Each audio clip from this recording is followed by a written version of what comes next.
오늘 말씀의 제목은 예배는 무엇이고 언제 어떻게 왜 드려야 하는가에 대한 제목입니다. 본문은 요한복음 4장 13절로 24절입니다. 예수께서 대답하여 이르시되 이 물을 마시는 자마다 다시 목마르려니와 내가 주는 물을 마시는 자는 영원히 목마르지 아니하리니 내가 주는 물은 그 속에서 영생하도록 솟아나는 샘물이 되리라. 여자가 이르되 주여 그런 물을 내게 주사 목마르지도 않고 또 여기 물 기르러 오지도 않게 하옵소서. 이르시되 가서 내 남편을 불러오라. 여자가 대답하여 이르되 나는 남편이 없나이다. 예수께서 이르시되 내가 남편이 없다 하는 말이 옳도다. 너에게 남편 5이 있었고 지금 있는 자도 내 남편이 아니니 내 말이 참되도다. 여자가 이르되 주여 내가 보니 선지자로 소이다. 우리 조상들은 이 산에서 예배하였는데 당신들이 말은 예배할 곳이 예루살렘에 있다 하더이다. 예수께서 이르시되 여자여 내 말을 믿으라. 이 산에서도 말고 예루살렘에서도 말고 너희가 아버지께 예배할 때가 이르리라. 너희는 알지 못하는 것을 예배하고 우리는 아는 것을 예배하노니 이는 구원이 유대인에게서 남이라. 아버지께 참되게 예배하는 자들은 영과 진리로 예배할 때가 오나니 곧 이때라.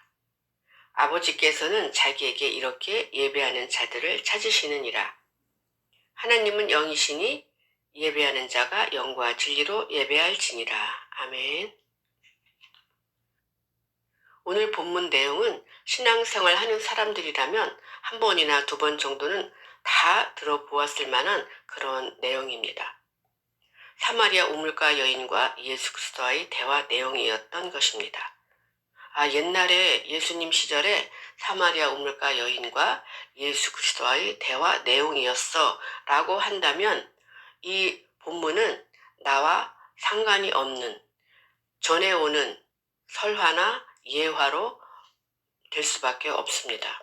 그러나 오늘 사마리아 우물가 여인이 바로 내가 되어서 내가 예수 그리스도와의 대화를 했다라고 한다면 이 본문은 나와 적용이 되고 나와 관련이 있는 그런 내용으로 될 수 있습니다. 오늘 전체적인 내용은 13절부터 15절까지는 물에 대한 이야기가 나옵니다. 그리고 16절에서 18절은 남편에 대한 이야기가 나오고 있습니다. 또 19절로 24절은 예배에 대한 말씀이 나오고 있습니다.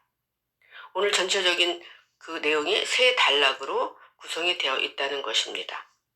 사마리아 우물가 여인은 물을 만나고 남편을 만나서 제대로 된 예배를 드리고자 했던 그런 절실한 말씀이 필요했던 그런 우물가에 말씀을 기르러 온 여인이다 라고 보시면 되겠습니다.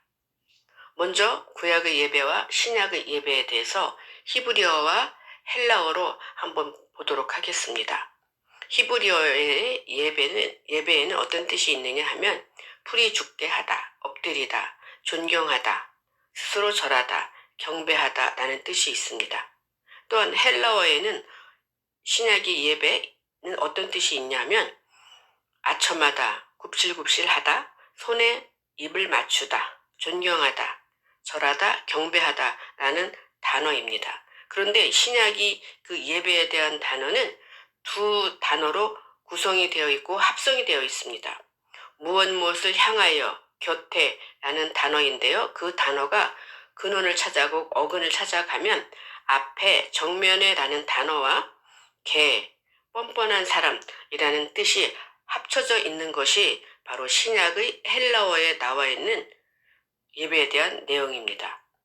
즉 구약의 예배와 신약의 예배, 히브리어와 헬라어 원어를 풀어본다고 하면 뻔뻔한 내가 예수 그리스도를 향해서 가까이 가는 것을 바로 예배다라고 말씀할 수 있습니다.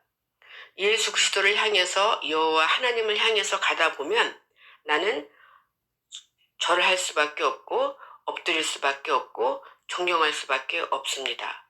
계속 앞을 향해서 가다 보면 손에 입을 맞추듯이 호흡이 같아지는 것이 바로 신약과 구약에 대한 예배의 뜻이다라고 보시면 되겠습니다. 이제 본문 13절부터 물에 대한 이야기를 시작해 보도록 하겠습니다.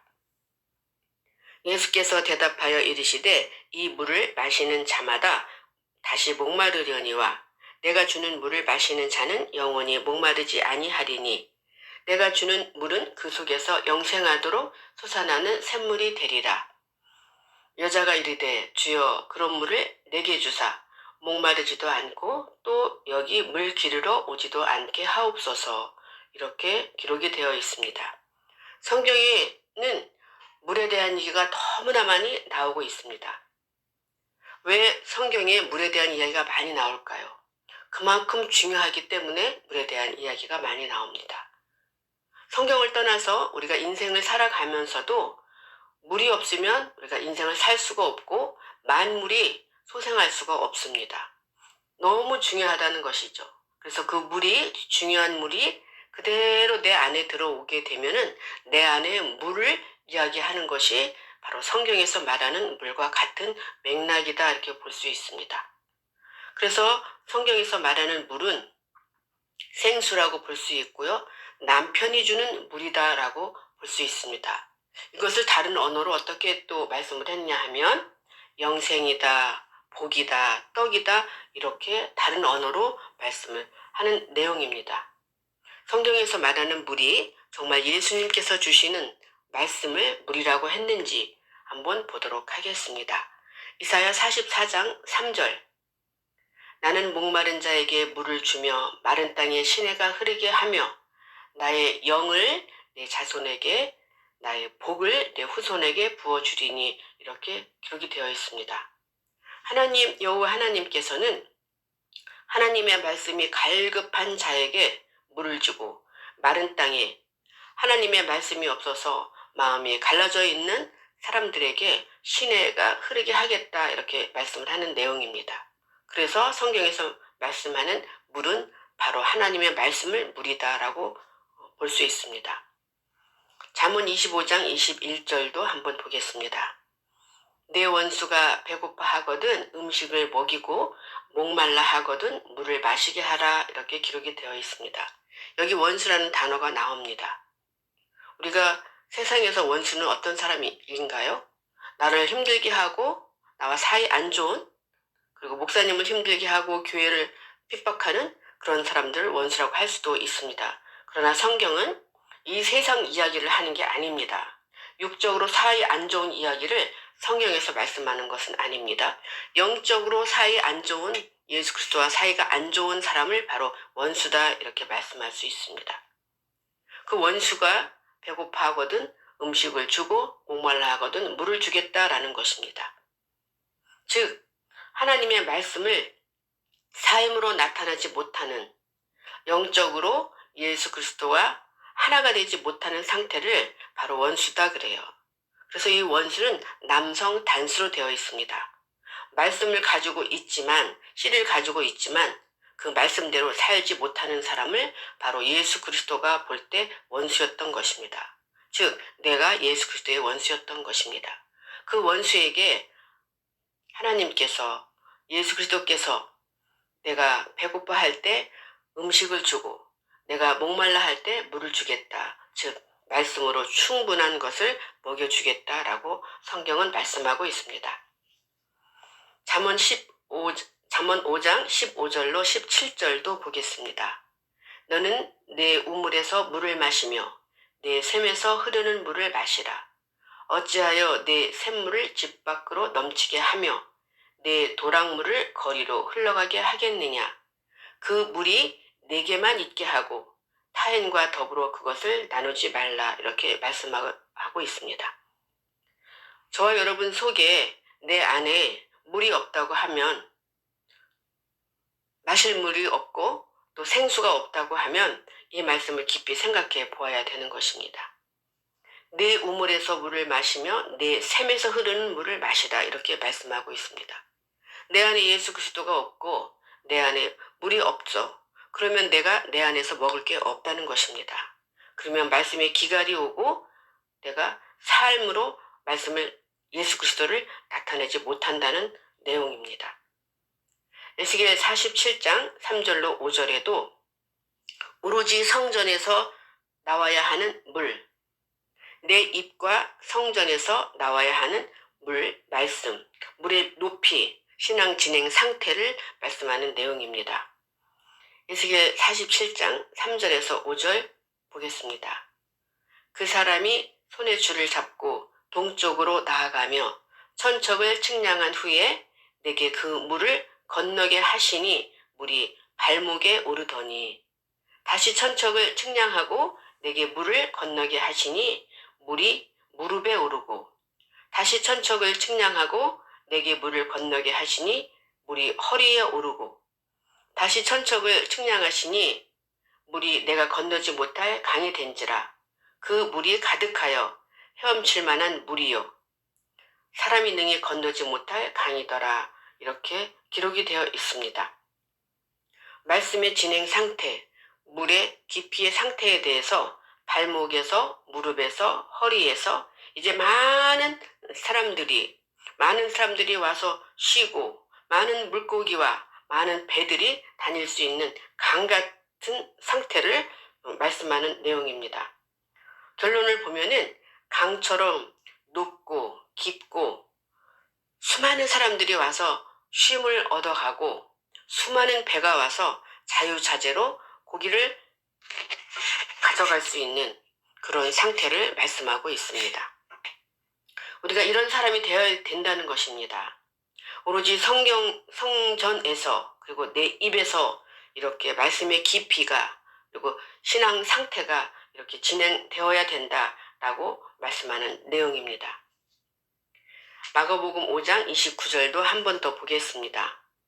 이에 그의 혈류 근원이 곧 마름에 병이 나은 줄을 몸에 깨달으니라 이렇게 말씀을 하고 있습니다. 여기 혈류 근원이라는 것이 바로 샘, 물 같은 단어를 썼습니다. 혈류병이라는 것은 하혈병을 말합니다.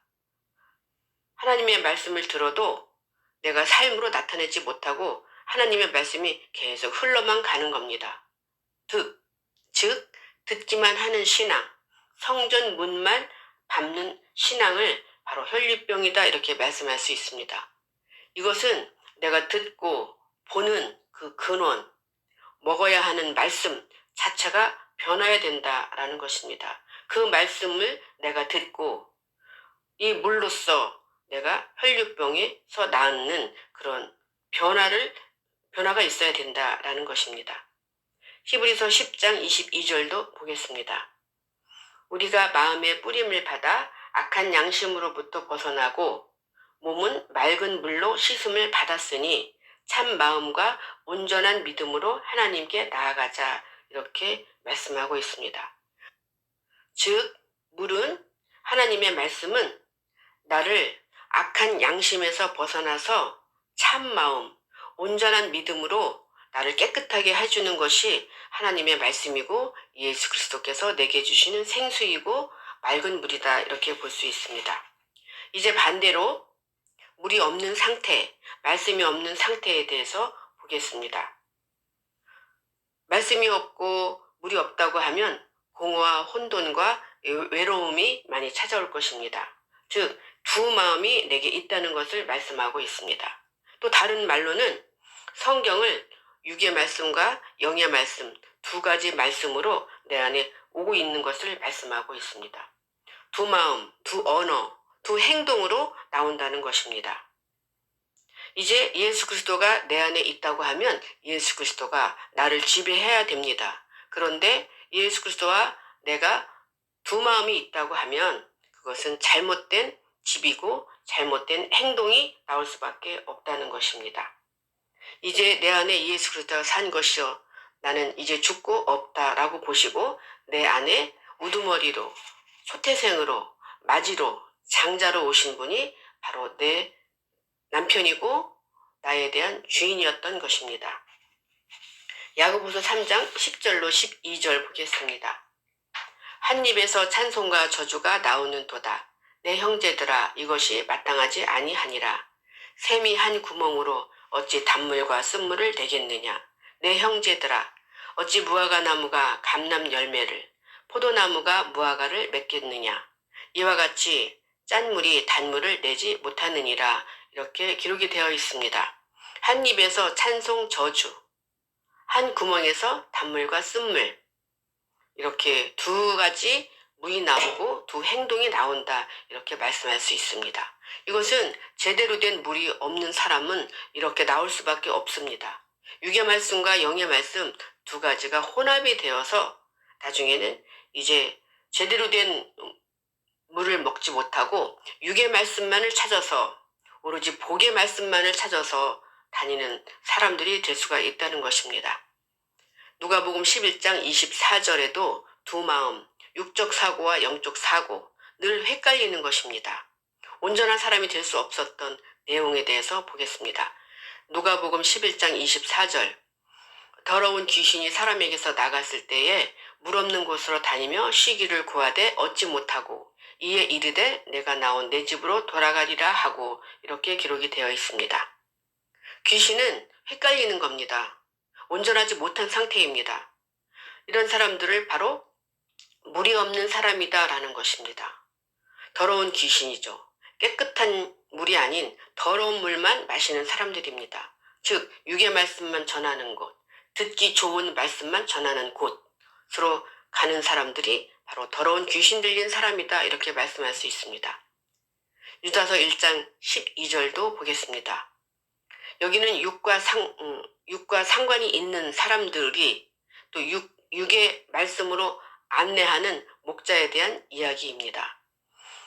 그들은 기탄 없이 너희와 함께 먹으니 너희의 애찬의 암초요 자기 몸만 기르는 목자요 바람에 불려가는 물 없는 구름이요 죽고 또 죽어 뿌리까지 뽑힌 열매 없는 가을 나무요 라고 말씀할 수 있습니다. 물이 없는 상태 그리고 뿌리까지 뽑힌 상태는 물을 빨아들일 수가 없습니다. 영적인 것과 상관이 없고 육의 신앙생활로만 안내하는 사람, 육의 생활로만 안내하는 목자, 이런 사람들을 바로 자기 몸만 기르는 목자다 이렇게 말씀하고 있습니다. 이런 목자를 만나고 이런 인도자, 안내자를 만나면 내 삶이 피폐해진다는 것입니다. 그들은 말합니다.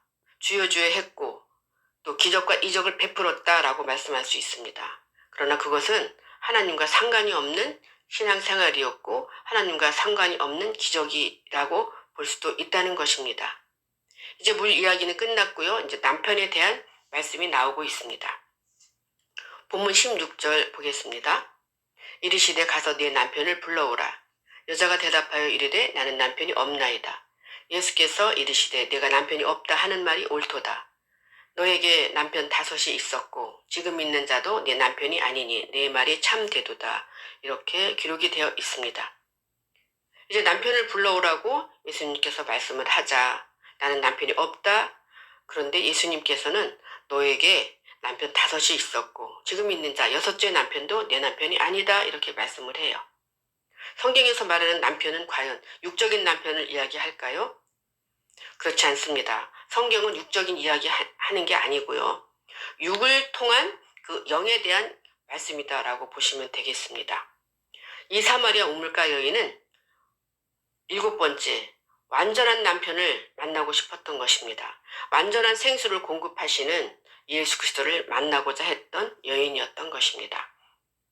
물이 변하여 포도주가 되는 전 상태, 아구까지 꽉 찬 상태, 그래서 정말 그리스도를 만나서 하나님의 말씀으로 예배드리고자 했던, 하나님의 말씀을 너무나 사랑했던, 말씀을 원했던, 생수를 원했던 그런 애절한 여인에 대한 말씀이라고 보시면 되겠습니다. 성경에서 말씀하시는 남편이 예수 그리스도인지, 정말 씨를 주는 분이 바로 남편인지에 대해서 성경에서 찾아보도록 하겠습니다. 이사야 54장 5절 이는 너를 지으시니가 내 남편이시라. 그의 이름은 만군의 여호와이시며 내 구속자는 이스라엘의 거룩한 이시라. 그는 온 땅의 하나님이라. 일컬음을 받으실 것이라. 이렇게 기록이 되어 있습니다. 우리의 육은 우리 부모님에게서 받았습니다. 그러나 나를 창조하시고 나를 오늘 이 시간 나를 있게 하고 내게 영을 주시고 호흡을 주시고 내가 살도록 말씀을 주신 분이 바로 내 남편인 것입니다. 그분이 바로 만군의 여호와이십니다. 나만의 하나님이 아니고 온 땅의 하나님이다라는 것입니다. 하나님께서 창조하신 풀, 꽃 한 송이, 돌멩이 하나까지 모든 것의 하나님이다라는 것입니다. 바로 나를 지으시니 나를 오늘 이 시간 여기 있게 하신 분이 바로 나의 남편 여호와 하나님이다 라고 말씀하는 내용입니다. 이제 고린도 후서 11장 2절도 한번 보겠습니다. 내가 하나님의 열심으로 너희를 위하여 열심을 내노니 내가 너희를 정결한 처녀로 한 남편인 그리스도께 드리려고 중매함이로다 이렇게 기록을 하고 있습니다. 말씀을 모두 가진 자들이 해야 될 일입니다.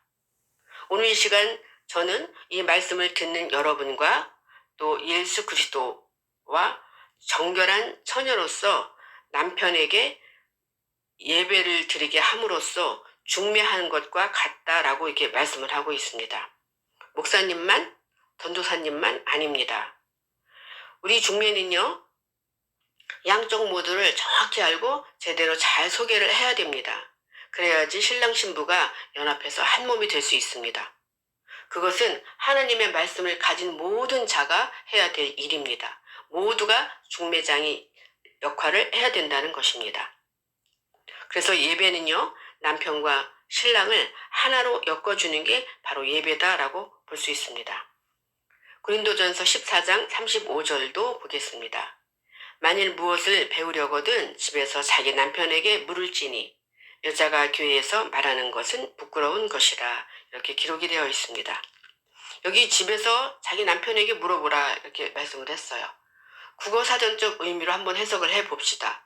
하나님을 믿는 여인과 하나님을 믿지 않는 남편이 있습니다.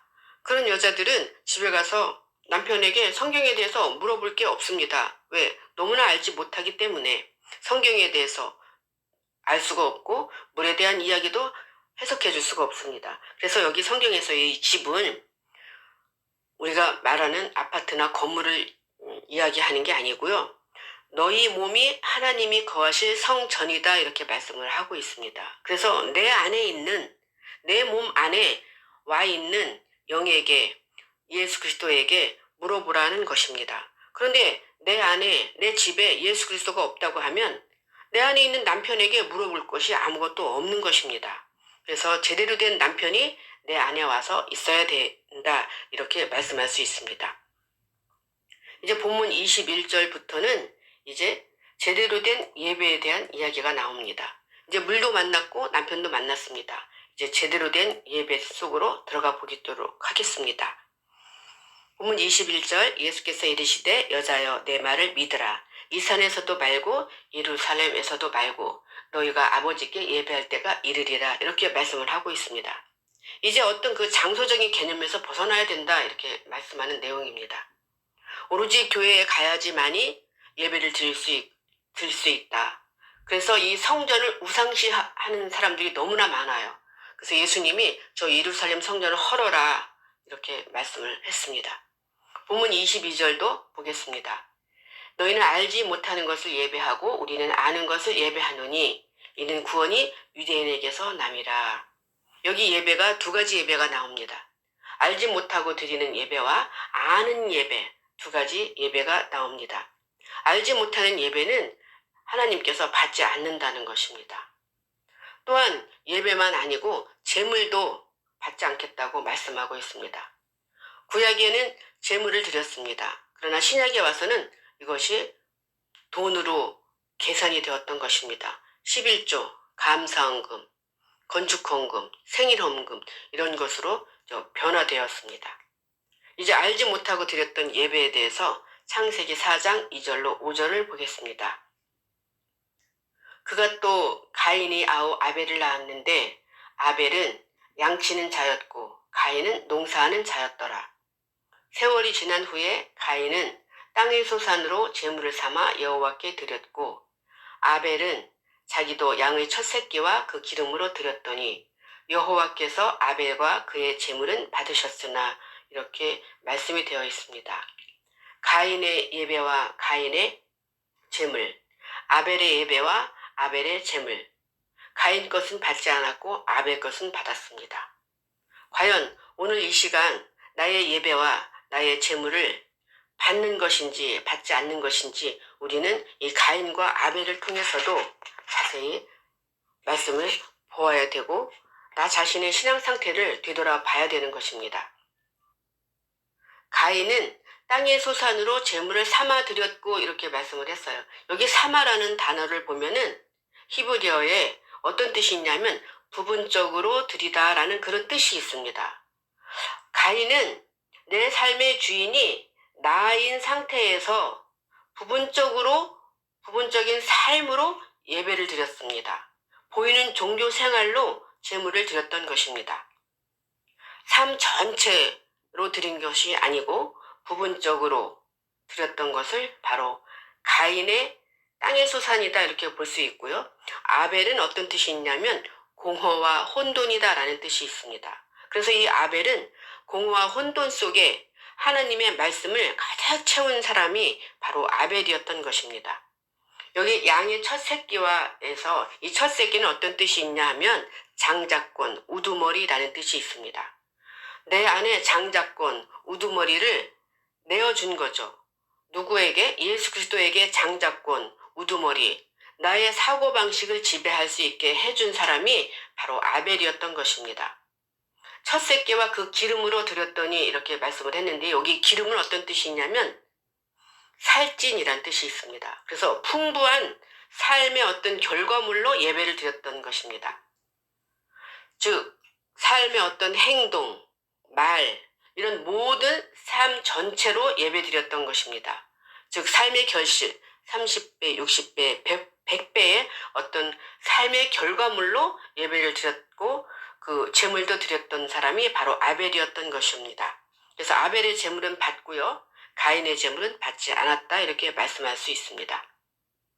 이제 말라기 1장 13절도 한번 보겠습니다. 만군의 여호와가 이르노라 너희가 또 말하기를 이 일이 얼마나 번거로운고 하며 코웃음치고 훔친 물건과 저는 것, 병든 것을 가져왔느니라. 너희가 이같이 봉헌물을 가져오니 내가 그것을 너희 손에서 받겠느냐 이는 여호와의 말이니라. 아모스 5장 22절도 같이 보겠습니다. 너희가 내게 번제물, 소제물 드릴지라도 내가 받지 아니할 것이요 너희 살찐 희생의 화목제도 내가 돌아보지 아니하리라 이렇게 말씀을 하고 있습니다. 구약시대에는 예물을 드릴 때, 제물을 드릴 때 가장 좋은 것, 점과 흠이 없는 것으로 드렸습니다. 그럼에도 불구하고 여호와 하나님께서는 훔친 물건, 저는 것, 병든 것으로 가져왔다. 아모스 5장 22절에 번제와 소제, 더 많은 살찐 것으로 너희가 아침부터 저녁까지 어떤 희생의 화목제물도 내가 준다 하더라도 드린다 하더라도 내가 돌아보지 않겠다 이렇게 말씀하고 있습니다. 지금 드리는 각종 헌금입니다. 각종 예배입니다. 과연 하나님께서 나의 예배, 나의 제물을 받는지 생각해 보아야 될 대목입니다. 오늘 이 말씀으로 인해서 말라기를 통해서 아모스를 통해서 저와 여러분에게 주시는 말씀입니다. 말라기 1장 10절도 한번 보겠습니다. 만군의 여호와가 이르노라 너희가 내 제단 위에 헛되이 불사르지 못하게 하기 위하여 너희 중에 성전문을 닫을 자가 있었으면 좋겠도다. 내가 너희를 기뻐하지 아니하며 너희가 손으로 드리는 것을 받지도 아니하리라 이렇게 말씀을 하고 있습니다. 이 사람들이 말라기에서 나오는 이 사람들은 성전문을 왜 드나들까요? 교회 문을 왜 드나들까요? 예배를 드리려고 드나드는 것입니다. 그런데 만군의 여호와 하나님은 성전문을 닫을 자가 있었으면 좋겠다. 그리고 너희가 드리는 모든 것 기뻐하지 아니하며 내가 받지도 않겠다. 이렇게 말씀하는 내용입니다. 깊이 생각해 보고 이런 말씀을 그냥 지나치게 아니고 나의 생활과 나의 삶과 나의 신앙 상태를 되돌아보는 말씀이 되어야 되는 것입니다. 이제 마지막 물도 만났고 남편도 만났습니다. 이제 마지막 제대로 된 예배에 대해서 보도록 하겠습니다. 본문 23절 아버지께 참되게 예배하는 자들은 영과 진리로 예배할 때가 오나니 곧 이때라. 아버지께서는 자기에게 이렇게 예배하는 자들을 찾으시느니라. 하나님은 영이시니 예배하는 자가 영과 진리로 예배할지니라. 이렇게 기록이 되어 있습니다. 영과 진리로 예배하는 자들을 찾으신다라고 합니다. 우리나라에 아니면 전 세계에 영과 진리로 예배하는 사람이 너무나 많다고 하면 굳이 찾으실 필요가 있겠습니까? 영과 진리로 예배하는 자가 없기 때문에 지금도 찾고 있다라고 보시면 되겠습니다. 영과 진리의 예배는 과연 어떤 것인지 성경을 통해서 보도록 하겠습니다. 영은 푸뉴마라고 합니다. 바람이 불다, 숨쉬다 라는 뜻이 있습니다. 바람이 불고 숨을 쉰다는 것은 호흡이 같아져야 된다는 것입니다. 예배는 또한 영생이다 라고 말씀을 하는 내용이 있습니다. 시편 133편 3절입니다. 헐몬의 이슬이 시온이 산들에 내림 같도다. 거기서 여호와께서 복을 명령하셨나니 곧 영생이로다. 자기의 육체를 위하여 심는 자는 육체로부터 썩어질 것을 거두고 성령을 위하여 심는 자는 성령으로부터 영생을 거두리라. 이렇게 기록이 되어 있습니다. 여기 영생, 이 단어가 바로 푸뉴마, 바람이 불다, 숨쉬다 라는 같은 내용이고 같은 언어입니다. 예배는 영생이신 그리스도를 정확히 아는 것을 말씀하고 있습니다. 여기 영생이라는 단어도 영과 진리의 예배 같은 영입니다. 요한복음 17장 3절 영생은 곧 유일하신 참 하나님과 그가 보내신 자 예수 그리스도를 아는 것이니이다. 이렇게 말씀을 하고 있습니다. 영생이라는 것은 영과 진리의 예배는 그가 보내신 자 예수 그리스도를 아는 것이 바로 예배이다. 영생이다. 이렇게 볼 수 있습니다. 또한 예배는 내 안에 진리로 오신 그리스도를 확인하는 것이다. 이렇게 볼 수 있습니다. 요한복음 14장 17절 그는 진리의 영이라 세상은 능히 그를 받지 못하나니 이는 그를 보지도 못하고 알지도 못함이라. 그러나 너희는 그를 아나니 그는 너희와 함께 거하심이요 또 너희 속에 계시겠음이라. 이렇게 말씀하고 있습니다. 영은 형체가 없습니다. 그래서 우리 안에, 내 안에 올 수밖에 없는 것이 바로 영이고 말씀인 것입니다. 다시 한번 예배에 대해서 한번 보겠습니다. 예배는 영으로서 내가 거룩하게 되는 것이다 라고 말씀할 수 있습니다. 시편 29편 2절 여호와께서 그의 이름에 합당한 영광을 돌리며 거룩한 옷을 입고 여호와께 예배할지어다 그래요. 우리가 예배를 드린다는 것은 거룩한 옷을 입는 것입니다. 예배는 거룩한 옷을 내가 날마다 깨끗하게 빨아 입는 것이다 라고 볼 수도 있습니다. 또한 예배는 내가 죽고 예수 그리스도가 내 안에서 사는 것, 즉 내가 산 재물 되는 것이 바로 예배이다 라고 볼 수 있습니다. 즉 내가 죽고 예수 그리스도가 내 안에 온다는 것은 나의 호흡이 아닌 하나님의 호흡으로 내가 살아가야 된다라는 것입니다.